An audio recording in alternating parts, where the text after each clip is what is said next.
All right. Good afternoon, everybody.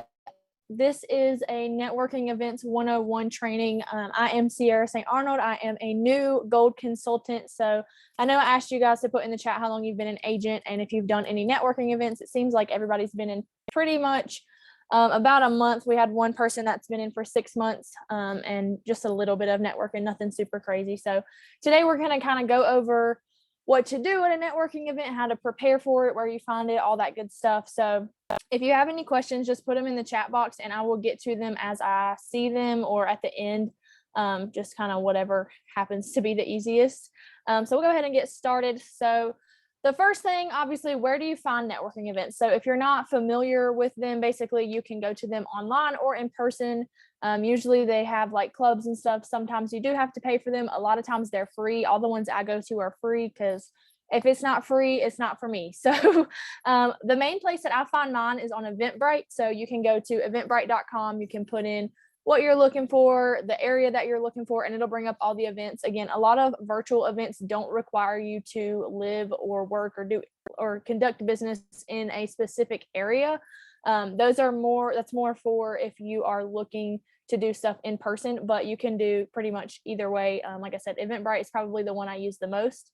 Another one is Meetup. So you can go on there. Again, a lot of these are in-person events. So that would be more towards like where you actually live so that you don't have to drive, super far or anything like that. There's all kinds of different stuff on there as far as, meeting up at coffee shops or going hiking with a group of people.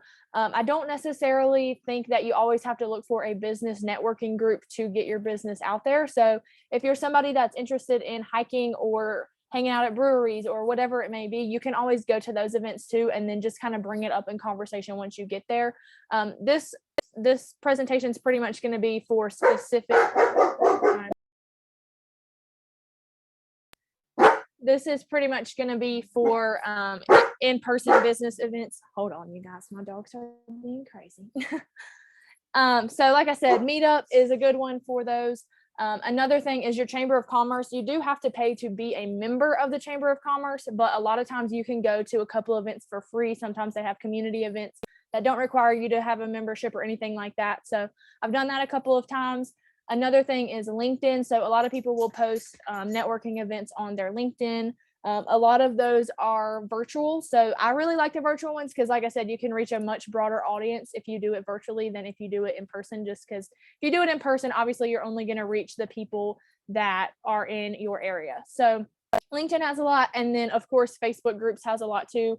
You can always join networking groups on Facebook and they'll post different kind of events and stuff like that. So a lot of times you can find stuff, like I said, even if it's not necessarily business related, as long as it's something that you're interested in, whether it be hiking, going out to eat, whatever it is, you can always network at those, even though that's not technically what they're meant for. It's kind of just for meeting other people, but you can always throw in what you do as a travel agent and stuff like that and gain clients that way.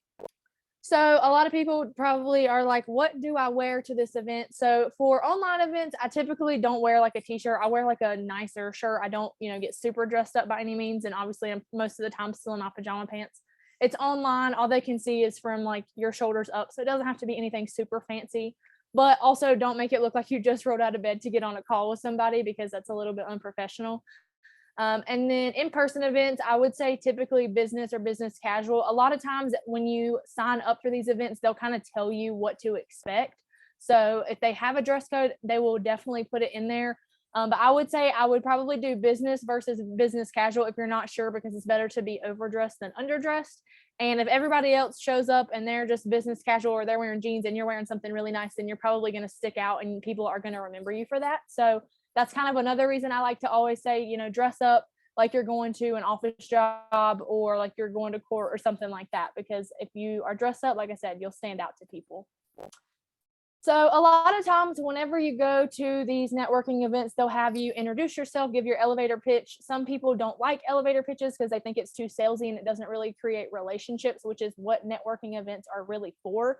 So a lot of times, again, they'll tell in their description what they do. So I know I'm a part of one and it says that you will give a brief introduction, and they specifically say this is not an elevator pitch because they don't feel that that's as effective as, just kind of explaining who you are, what you do.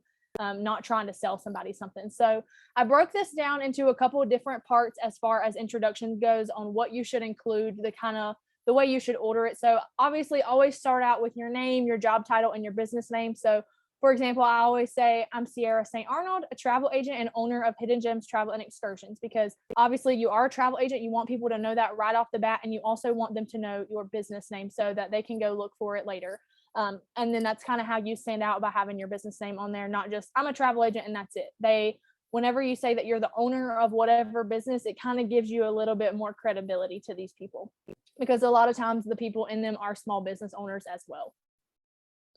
The next thing, a lot of times I like to state where I'm from. I am originally from North Carolina, but I just recently moved to Colorado. So if you state where you're from, you may find other people in the meeting that are from that same area if you do like a global networking event. In my instance, I just moved. So that's like an interesting fact that people remember. So I always include that in mind. You don't necessarily have to do that, but a lot of times, especially when you do it virtually, if you're not all from the same area, they do want you to say where you're from, just so people have an idea. The next thing, and this is probably the most important thing, is your Ihelp statement. And I'm going to go into this a little bit more in detail on the next slide.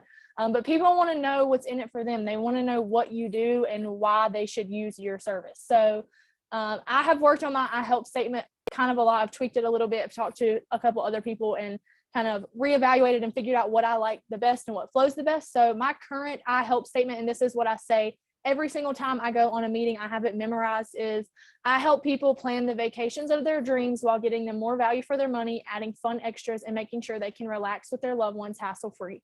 So it is a little bit of a mouthful, but it pretty much gives you an idea of exactly what I do, exactly how I do it, and why I do it. And again, I'll go into that a little bit more here in a second, but that is my Ihelp statement. And then I also like to state my specialty or your niche if you have one. Even if you don't necessarily have one, I know that we can book everything, and I always tell people that. But if you have a specialty or a niche, then that kind of helps people understand, this is what they're definitely good at. So for me personally, I specialize in tropical destinations and recently started dabbling in group travel and destination weddings. And although I do have specialties, I can book anything from concert and show tickets to all-inclusive resorts. So I tell people I start out with what I specialize in, because tropical destinations, they automatically know, hey, I want to go to Mexico. This is what I'm going to reach out to. It automatically puts that idea in their brain instead of saying, okay, well, they can book everything, but like, I don't know where I want to go and I don't know what I want to do and things like that. And then for me with destination weddings, if they know somebody that's getting married or they're getting married or something to that effect, then they kind of automatically associate me with that whenever they talk about their destination wedding or the person that they know. It's an automatic connection for them to remember you and to more than likely recommend you to somebody else. The last thing I would say is when you're done giving your brief introduction or your elevator pitch is to restate your name, your job title, and your business. So basically just say, again, I'm Ciarra St. Arnold and I am a travel agent with Hidden Gems Travel and Excursions. And the reason I say that is because you're sitting on a networking call, say there's 30 people that just gave an introduction. The likeliness that you paid attention to every single word they said is probably very unlikely. So the reason that I say to restate your name is because if someone wasn't really paying attention when you first started, obviously they can see your name show up on Zoom and that you're talking. But as far as knowing what you do and what business you run, they may not know that just by looking at your name on Zoom. So if they weren't quite paying attention at the beginning, but then you got to destination weddings and that kind of sparked their interest, if you say your name, your title, and your business again at the end, then they can remember that and they can write it down and be like, okay, this is who I need to remember for the destination wedding or the Disney trip or the cruise or whatever you decide to specialize in or book the most of. So that is the reason I say to restate everything, just kind of give people a reminder of who you are, what you do. And a lot of people don't actually do that, but I've noticed the times that I have restated my name, people start to pay attention a little bit more because they're like, oh, okay, they think somebody else is starting, but really it's just you continuing on with what you were saying. So another thing I will say, if time allows, add these to your introduction. Sometimes you only get 30 seconds to talk. So I would definitely suggest practicing what you're going to say and timing yourself. Other times you get up to like 2 minutes. So it really just depends on the event, and they'll always tell you, exactly the time that you're getting and what they want you to include and stuff like that. So you may need to tweak this a little bit here and there, just depending on the event you go to or the event that you attend. But if time does allow for this, I would add this because, again, people always want to know what's in it for them. And in the day and age that we're in, a lot of people don't understand the value of a travel agent. So sometimes they just need to be told, this is why you should use me. And once you tell them what's in it for them and what you can do for them, then they're much more interested in what you have to offer. And it kind of is a little bit sad and irritating, but that's just the fact of the matter. So definitely make sure you hone in on what you can do for them because that's what they care about. So one thing that I do is every once in a while I'll add an unknown fact about travel agents. So I'll be like, did you know whatever. And I'm going to give some examples, but given an unknown fact about travel agents. So my main one that I use is that commission is built into all packages, regardless of whether you use a travel agent or not. So even if you book yourself through Expedia or something like that, you're paying for a service that you are not receiving. And I will tell you, every single person I have told that to did not know that. So that is awesome because a lot of times people think that using a travel agent means that they have to spend more money and that they're going to have to pay extra for you to get paid. And that's just not the case. So I always like to, if I have time to do it, I always like to add that in. Another thing you can say is that we can get more perks on occasion. So sometimes whenever they book through us, they might be able to get a room upgrade for free, or they can upgrade their shared their shared transfers to a nonstop transfer where they're the only people in that transfer. So just kind of some things like that. You don't necessarily have to go into a big long spiel, just kind of one or two things that they can get extra by using you, and then kind of go about the rest of your pitch or your introduction. Another thing is that we can price match. So the way I kind of like to do this is I say, I know a lot of people think that they can get cheaper prices than a travel agent, and sometimes that is the case. But even then, we can still price match and we still do all the work for you. So if something like a flight gets canceled, then we are the ones that take care of that, not you. And a lot of times when you tell people that you can price match, then they are much more open to letting you use their service, especially if they've already kind of looked at some options on their own. The next thing I would say, again, if time allows, I usually choose one or the other. I don't usually do an unknown fact and a success story, but you can if time allows. If not, I would say just pick one or the other and kind of go from there. But one that I like to use is how much money you saved a client, or explain the extra perks you got for them. So about 2 weeks ago, I booked a trip for somebody, and I just wanted to see the price difference just for my own personal knowledge, to be honest. And I went and looked at the flights that they got and the resort that they wanted, and that was the only two things that I included in the price. So I got the price for that, and then I went and looked to see what I got it for through Vax, and I got it for $10 cheaper. And although $10 is not really a lot in general, $10 is still less. And not only did I save them $10, I also, in my package, I didn't just have flights in the resort. I also had transfers to and from their hotel. I also made it nonstop flights. I also had a room upgrade, and then they also had travel insurance. So already you're getting way more for your money. And then on top of that, they also received some extra perks from the hotel. I think they got like a goodie basket when they get there.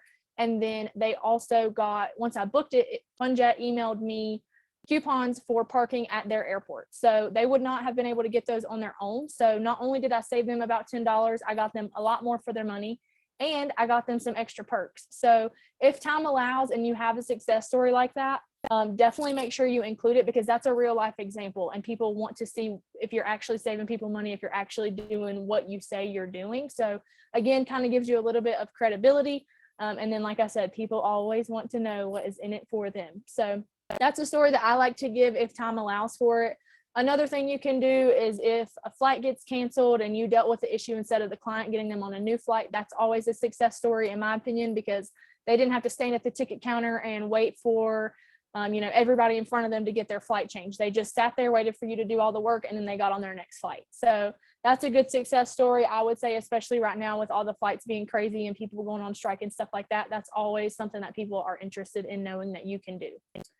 So going to the Ihelp statements, this is pretty much a who, what, when, where, why, how, not so much a when and where, just because that doesn't really apply. And again, I put my Ihelp statement. So we're going to kind of do this. If you have paper or something like that with you, then get it out so you can kind of take notes on this, and we can try to figure out yours. There's not too many people on here, so I can help you guys if you want me to. So the first part of your Ihelp statement is obviously, who do you help? So for me, I just put people.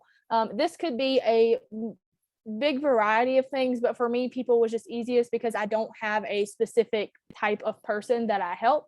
However, you could make this say, I help families, I help couples, I help the LGBTQIA plus community, I help those with special needs. I know a lot of people have specialties and they say, I want to help people with special needs be able to travel the world.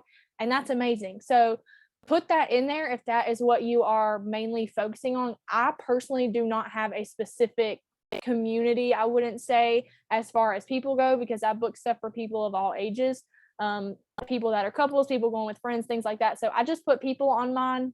That is totally fine. But if you do specialize in one of these types of things, so if you only do family vacations to Disney, then say you help families. So that's kind of how that starts. And then the next part of it is, what do you help them do? So for me, I help them plan the vacation of their dreams. And it doesn't necessarily have to be that long. It could just be, I help people plan vacation. But if you put, vacations of their dreams, then it kind of makes it sound a little more magical and like, oh yeah, I really want them to help me. So you can help them plan vacations. You help them relax with their family. You help them save money on vacation, whatever you help them do. A lot of us, it's probably going to be, plan vacations. But if you want to have something that's a little different from mine and, a lot of other people's, then you could pick, one of these 3 things or come up with your own. But it's pretty much just about, what do you help them do? Erica said buzzwords. Yes, exactly. Let's see. And then the next thing is, how do you help them? So for me, I put, I get them more value for their money, adding fun extras, and make sure they can relax. So you don't necessarily have to have all of that. Like I said, mine is a little bit wordy, but I talk really fast. So I needed something to kind of fill up my 30 seconds. So you could just say, that you help them save money. Again, you get exclusive promotions, because we do. A lot of times we can get, cheaper prices and more included for that price. So and a lot of times they'll offer, a free night if you book so many, or whatever the case may be. Another thing is, you can say that you help them by doing the research for them, because you take all the work out of it. They don't have to look around Google and see, well, will I like this resort? Will they have a nice place for us to eat? Will the beach be all right? Will the kids have fun there? Things like that. That's all up to you. So they're not having to do any of that. They pretty much tell you what they want and you go and find it. So you can help them by doing the research for them. And again, these are just ideas. You don't necessarily have to copy this word for word, and you can totally change it up, but these are just some ideas. The next thing is, why do you help them? So in mine, I put, so they can relax with their loved ones hassle-free. And that's a big thing for me, because I've always been the one to plan our family vacations and my friend vacations and things like that. So I'm never the one that gets to relax. So I have always been that person that does it for everybody else. And I just kind of wanted to continue that on. So again, just some examples is, so they can relax with their family, so they can enjoy being newlyweds. Like I said, I'm getting into destination weddings and honeymoons. So that's a good one, so they can enjoy being newlyweds. They don't have to worry about, are they going to make their flight, or is their flight getting canceled? They just get to, be there in the marital bliss and continue on their vacation, relaxing on the beach, being married and having a good old time. And they don't have to worry about anything because you do it for them. Another option is, so they don't have to take care of any emergencies on their own. So again, if a flight gets canceled, something like that. But yeah, it's all about, again, what can you do for them? Why do you do it? And how do you do it? Because you can tell them all day long what you do, but if you can't tell them how you do it, then they're probably not really going to believe you. So that's why I put in there, why I do it and how, because it kind of emphasizes, I'm not, this is a business for me. I am taking this seriously. I'm not just, telling you, I'm not making all these promises that I can't keep. So make sure that whenever you do your I help statements, that you include all of these. Again, the when and where doesn't really affect us as much, because we can do it from anywhere. You can always put that in your I help statement, saying, that you can book travel from anywhere, but it doesn't really appease the client, because they don't really care where you're at. They just want it to get done. So that's the only thing that I really say about that. So the next thing, going to in-person events. So in-person events can be a little scary for some people. I know they were for me, because at first, when I first started this, I was very to myself, and I did not want to get on camera and talk or present or do any of this. I just wanted to listen and have my camera off and my sound muted and all that kind of stuff, and just kind of take in the information. I didn't want to, really participate even on Zoom. And I sure as heck was not going to an in-person event to explain my business to people. So What I will say is this is definitely going to be one of those things you just kind of got to fake it till you make it. But here are some pointers if you get stuck and you don't really know what to do at the in-person event. So the first thing is if you go to an event and you don't know anybody, so you don't have anybody that you know that you can sit with or start a conversation with. If you're like super introverted and you're like, I don't know any of these people, I don't want to walk up to anybody and start a conversation, I don't know what to say, and you like get the sweats and all that stuff, and you're just like, I don't know what to do. So here is a proven method for me: is stand near the food if they have it, stand near the bathroom or the exit door that goes to the bathroom or the lobby or whatever it is, because people are naturally going to gravitate towards those areas. Because even if it's only an hour-long event, I can guarantee you somebody's going to have to go to the bathroom at some point. And I'm not necessarily saying stop them on the way into the bathroom, but whenever they're coming back out and you can tell that they're ready to talk to somebody, say, hey, and just start with small talk. It doesn't have to be, hey, I'm Ciarra, I'm a travel agent, this is what I can do for you. I would not suggest that. I would say, just start small talk, even if it's something stupid like how's the weather or something like that. Always do something like that before you go straight into what you can do and what your business is and all that stuff, because people want to make connections first and they want to hear about your business second. So again, standing near the food, everybody loves food. Everybody wants snacks. If there's snacks there, people are going to be close to them. So, and a lot of times people are standing in line, so they don't have anything else to do. So if you're standing there waiting in line with these people, then you can strike up conversation there as well. The next thing is if you are talking to somebody and you don't know who to talk to next, you've pretty much finished the conversation you're on and you're like, okay, now what? Because that's the one person you knew at this whole event. I would say ask that person that you're talking to introduce you to somebody else. So if the conversation's pretty much over and you've exchanged information with this person, say, I've really enjoyed talking to you. Is there anybody here that you think would be a good person for me to talk to about my business and that maybe I could collaborate with or share my services with? Because 9 times out of 10, they're probably going to know at least one more person there. And even if they don't necessarily think that they're a good fit for you as far as services, even though we're travel agents and who doesn't love to travel, they can kind of point you in the direction of another person. And even if you don't talk to that person very long, they at least know your name and seen your face and things like that. So ask whoever you're talking to introduce you to somebody else, because they will probably know at least one more person there. Another thing you can do is if you know more than one person at that event, is suggest someone for the person that you're talking to. Say, I've really enjoyed talking to you. I think that you would really enjoy talking to this person. And then go over, find that person, introduce them, and whoever the person you're introducing to was talking to, take that person and talk to them. So kind of switch partners, basically, is how I would say do it. So you give your partner off to somebody and then you take their partner. And then same thing, you can always continue by saying, asking them to introduce you to somebody else.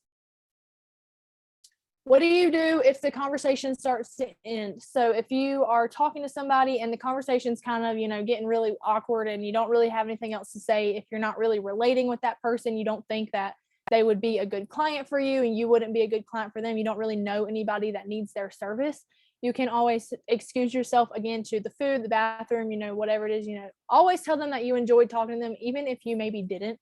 Just tell people that you enjoyed talking to them.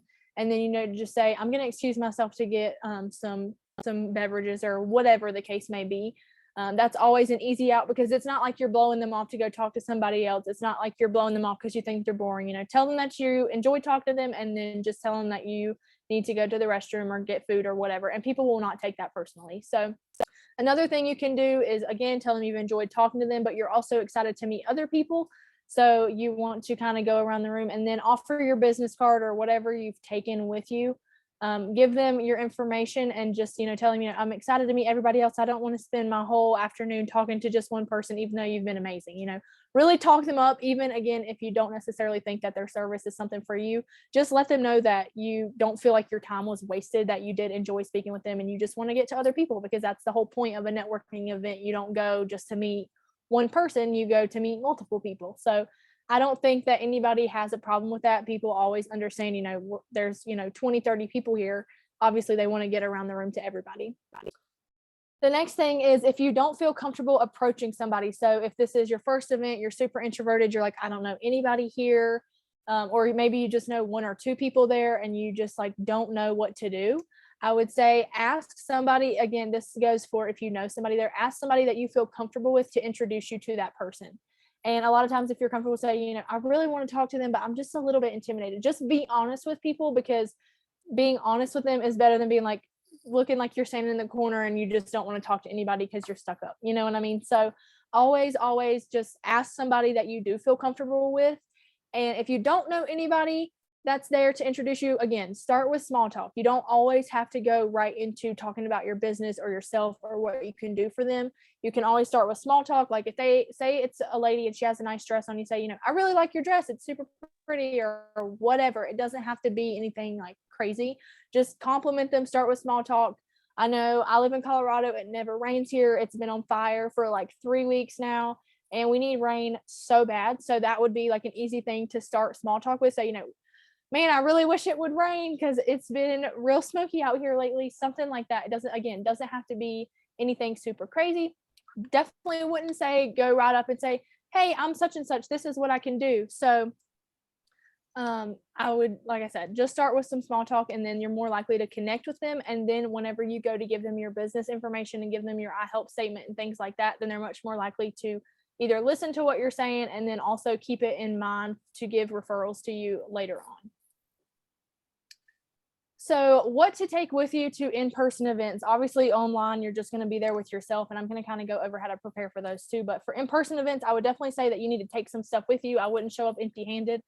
Obviously, you want to take your business cards. Everybody's going to be giving out business cards. It's the easiest way to, give people your information. But another good option, I would say, is brochures, because they stand out. Everybody else is going to be handing out business cards that are this big. So if you have something that's a whole piece of paper and it's folded up, that's more likely to stand out to somebody that has a stack full of business cards and then they have your brochure. So if you don't know how to create those, I made one on Canva. They're super easy to do. They literally have templates on there. You just need to change the information and the pictures on them if you don't want to do a whole lot of work. And then you can get them printed super cheap. But yeah, like I said, the brochures that I have, they pretty much just have I am planning a group destination trip right now. So I have a lot of information on there about that. But I also have, my business name and a QR code with links to all my social media, my website, all that good stuff. So again, brochures just stand out a lot more than business cards do. Not saying that anything is wrong with business cards, but the whole point is that you want to stand out. You want these people to remember you, and you want them to use your service. So that is always an idea. Another thing I would suggest is to make a QR code with either your business card, your website, your LinkedIn, social media accounts, whatever you feel is the best way for people to reach you. Make a QR code. You can do this on Canva, super easy. There's literally a button that says QR code whenever you go in to create something. And what I do is I make it the background on my phone before I go to the event, because it's super easy to just tap on my screen and say, here's all my information, and they can just scan it and then it's there. I don't have to rustle around in my purse for a business card or a brochure or anything like that. I don't have to wait for them to write down my information or type it all in on their phone. It's super easy. They just tap it and it takes them directly where I want them to see all of my information and everything like that. So I actually have a link tree. So I have multiple things linked on there. I have all my social medias, Facebook, LinkedIn, Instagram, all that stuff. I also have my website, and then I also have all of my links for like Viator, booking activities, booking concert tickets, things like that. So I have all of that on there. Tap tag. Yeah, I haven't used that. There's multiple different options, but yeah, just anything that you can get a QR code with is super, super easy to do. And like I said, making it the background on your phone, then you don't have to worry about unlocking it and scrolling through all your pictures and everything like that. So it makes it super easy to get access to for other people to use it. And then how to prepare for virtual events. So this is a little bit easier, but definitely still some steps that I think you should take, because you don't want to get on this call, have nothing prepared, and then they ask you a bunch of questions, or they ask you for your information and you're like, give me a second, I need to find it all. So what I do is I have my social media links ready to share so that I'm not wasting time looking for them during the event and I can actually pay attention. I would say 99% of the time, whenever you do virtual events on Zoom or whatever it is, they'll have you put your information in the chat box after you give your information. So what I do is I also have typed out like my Ihelp statement and my name is Ciarra St. Arnold, all those things. I have that typed out and I can actually share it with you guys. So I'll put what I send in the chat box. But the reason I say that is because everybody else is going to be sending their stuff. You want to send your stuff too, so that they can, again, use your service. And if they know somebody that can use your service, then they can easily copy and paste it to their own notes and send it to somebody. So I'm going to put in the chat box what I send whenever I'm on virtual events with my social media links. As you can see here, I put, I'm Ciarra St. Arnold, travel agent and owner of Hidden Gems Travel and Excursions. I help people plan the vacations of their dreams while getting them more value for their money, adding fun extras, and making sure they can relax with their loved ones hassle-free. I specialize in tropical destinations and have recently moved into the space of destination weddings and group travel by planning my first group wellness retreat in Punta Cana. Then I put my name again, what I do, my business name, and I have my LinkedIn, because a lot of people on virtual events want your LinkedIn. So that was just easier for me. And then I also have, again, my link tree, my phone number, and my email address. So I have everything there. I literally just keep it in a note on my phone and on my computer, so I can just copy and paste it. I don't have to worry about, typing something up when I'm done. Just copy and paste, super easy. And then I can pay attention to everybody else that's talking after me.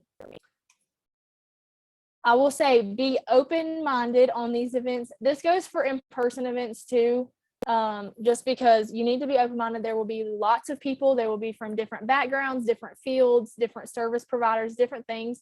So think of how you could recommend them to others, or how you could collaborate with them in their business and your business together, because do not expect to get referrals without making real-life connections with people. So with that being said, I have gotten on networking events, and there are people from the US, there's people from Italy, there's people from Mexico, there's people from all over the place that offer all kinds of different things.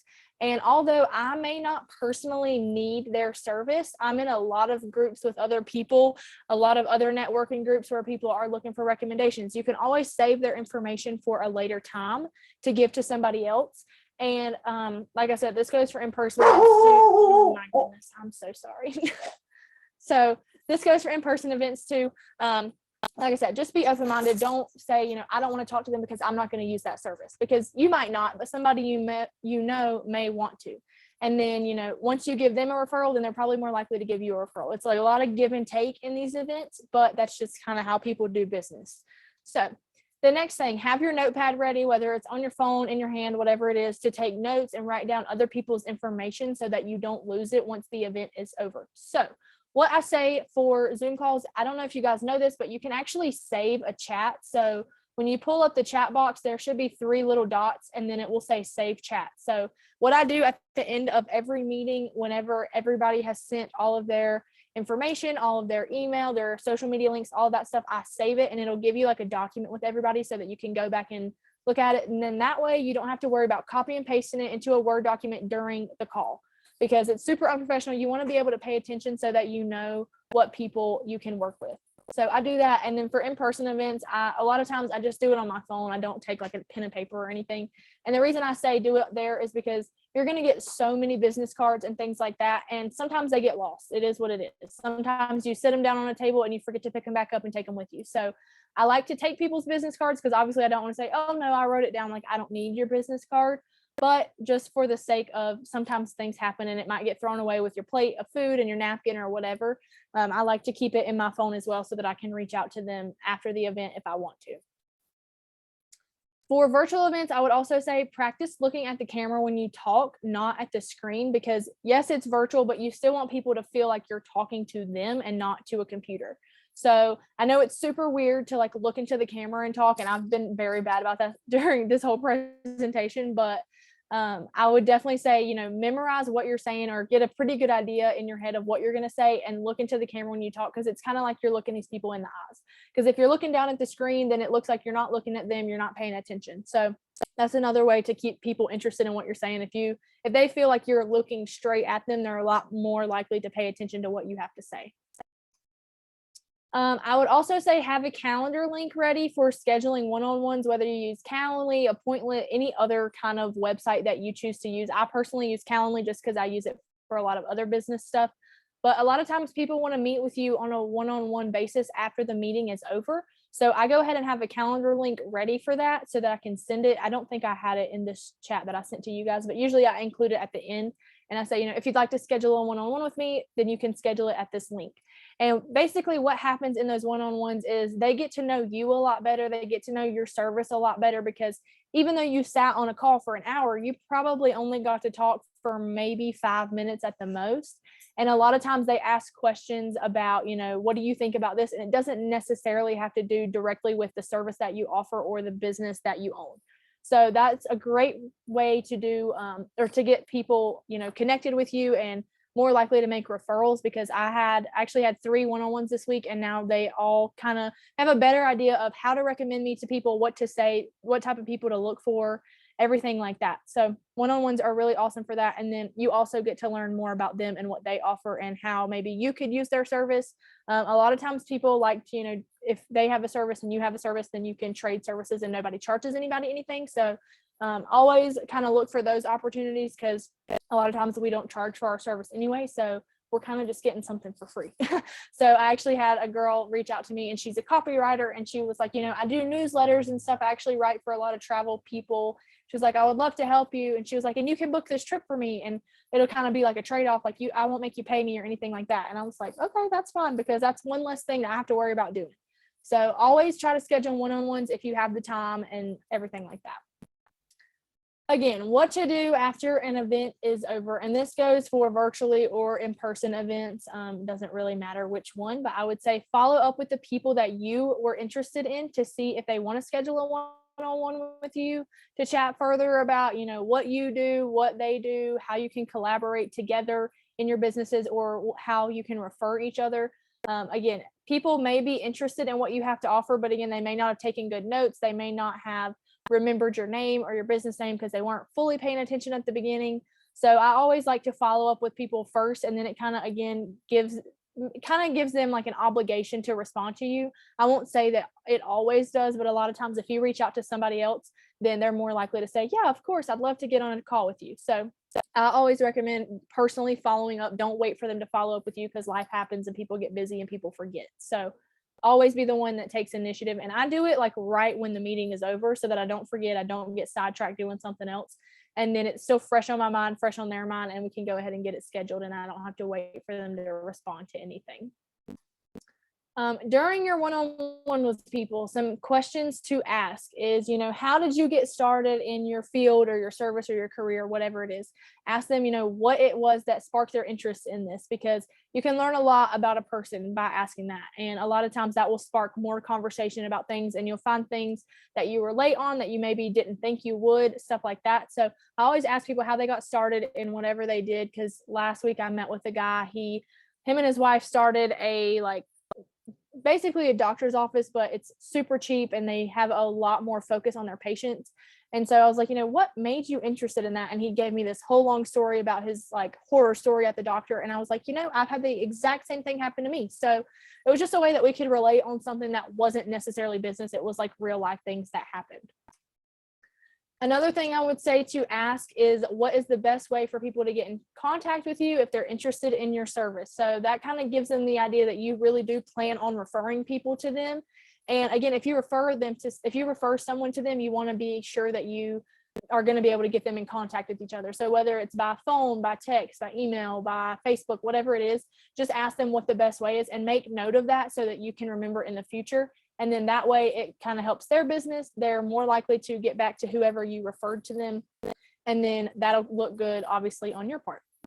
The next thing is, how do I know when someone could use your service, or what is a good indicator that someone could be a good referral for you? So the one-on-one call I was on, I actually didn't even think about asking this question until this past week when I was on one and someone asked me this. And I was like, I've never really thought about that, because we think travel, everybody travels, it's super easy. As long as they're going on a trip, they'll be a good referral, but that's not necessarily true. So there are definitely people that I would consider to be bad clients, just because there are people that are going to try to outprice you and they don't see the value in what you do and things like that. But pretty much what I told this guy is, if you hear somebody talking about either wanting to go on a vacation, even if they don't know where they want to go, but they're wanting to plan a vacation, especially if they say they want to plan a vacation, but they just don't know where to start, or they don't know where they want to go, they don't know when they want to go, they don't really have a whole lot of details. To me, that's a great referral, because I have found that people that aren't set exactly on what they want, are a little more flexible on price, on destination, on time of year that they go. They don't have a whole lot of expectations. So it's a lot easier to go above and beyond what they're looking for. So that is what I told him. Obviously, you can come up with your own, especially if you have like a niche or a specialty.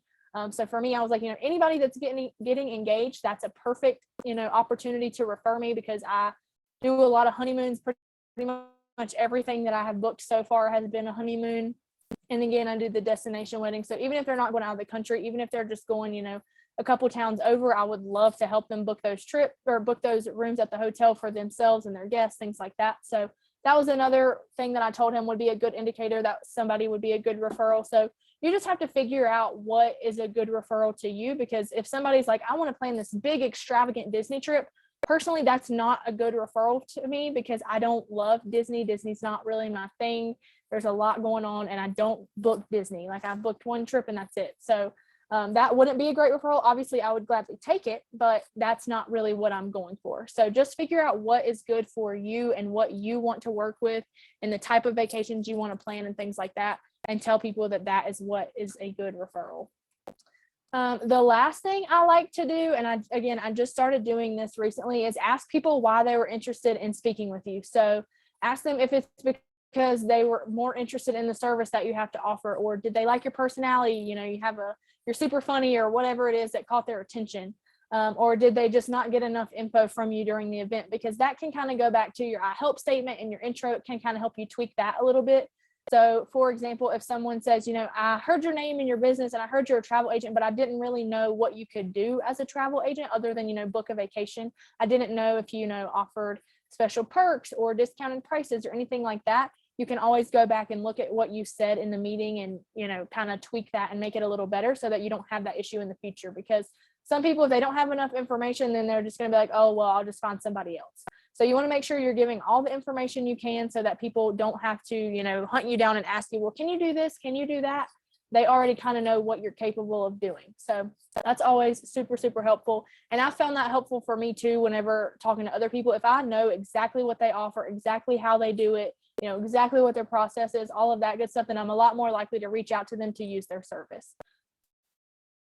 The next thing I would say whenever the event is over is to connect with everybody on LinkedIn and then invite them to your business page. So I don't add these people on Facebook. I don't necessarily follow them on Instagram unless that's like their main business platform. But LinkedIn is a lot more professional and business minded and things like that. So make sure that you connect with them on LinkedIn again and invite them to your business page. Okay. Like me, I'm people oriented, and a lot of times I have a gift to talk a lot. Is that good or bad? What should I do? I won't say that it's good or bad. I think it just kind of depends on what event you're at. Because like I said, some people only give you 30 seconds to talk. Other people will give you like a minute and a half, 2 minutes. So what I would suggest is kind of write out what you want to say during the meeting and practice it in the mirror. Time yourself, kind of get it down to maybe not memorize it word for word. Obviously, after you say it so many times, you probably will. But once you have it kind of memorized, see how long it takes you, see where you need to tweak it to get to those things. And I actually have two different ones. So I have one that's like a 30-second one, and then I have the one that's like a minute and a half, because I'm in two different types of networking events that, one does 30 seconds, one does a minute and a half. So obviously I'm going to have a lot more to say in the minute and a half than I would the 30 seconds. So like I said, just write it down, tweak it, practice in the mirror, practice record yourself doing it and say, that sounded a little weird or whatever it may be. And then as far as like one-on-ones go, if you say that, if you think you're talking a lot, if you think that you're talking too much, then you probably are. So give them a chance to kind of tell you what they do and what they offer and what they enjoy about, your conversation or your service or whatever it is. So like I said, if you think that you're not giving them enough time to say what they need to say, that's probably a good time to kind of wrap up what you're saying and give them the opportunity to talk. And then you can kind of go from there. So I hope that was helpful. The last thing obviously is just wait for the referrals to come in. So you're probably not going to get referrals, 5 minutes after the meeting. You might, but most likely probably not. So just kind of wait on that. Obviously it's not going to be an overnight success. And I'm going to kind of get into that here in a second, but that's pretty much the last thing. After you connect with them, just wait for them to refer your service to other people and, meet new people through them. So last, other things that I would say you need to know about whether it's virtual or in person is make sure you follow the event format.